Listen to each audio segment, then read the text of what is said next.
So with Election Day just a day away now, people are lining up to cast their vote. Check out these lines. But for those who are waiting to vote on Election Day, like myself, certain organizations are asking them to step up.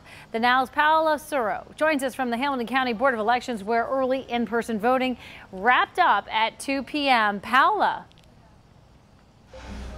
Well, Tanya, as of last night, the Hamilton County Board of Elections processed more than 22,000 voters for early in-person voting. And I was here earlier today. I was also here yesterday, and the line just wrapped around the building. It was incredible. But what about for those people who are waiting to vote tomorrow, like you?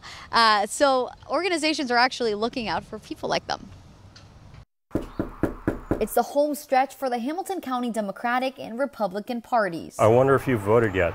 No, tomorrow. As they encourage people to cast their vote. This is one of the most important elections of our lifetime. That's why both parties are still door knocking, hosting phone banks, and most importantly, getting the paperwork ready for people at the polling place. Studies show that people make their decisions really late in this process, especially on some of these down ticket races like judicial races and local county races. So we want to make sure we're getting a final chance to sell voters on our message as they walk into the polling locations. With our sample ballot so that people know who our Democrats are, particularly the ones running for judge, because they don't have party identification on the ballot. Meanwhile, at the Hamilton County Board of Elections, different kinds of preparations are taking place. Setting up our help desk.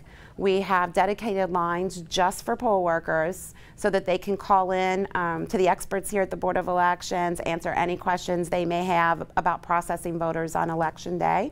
So we're setting up that room. And all the equipment that's used in their over 340 polling locations were tested and distributed starting last week. And while the board usually has 44 full-time employees, it hired about 100 more for the election. Our numbers for in-person absentee voting have dramatically increased. These numbers are closer to what we typically see in a presidential election in comparison to a midterm election. Now, we're seeing a big early vote turnout this cycle, really from both parties, but there's something going on out there, you know, and this president, he brings out passions on both sides. Well, of course, if you are waiting to vote tomorrow, the general election takes place from 6:30 in the morning to 7:30 at night in your polling location. But for now, we're live in Norwood. Paola Suro, the Now Cincinnati. Okay, Paola, thanks so much.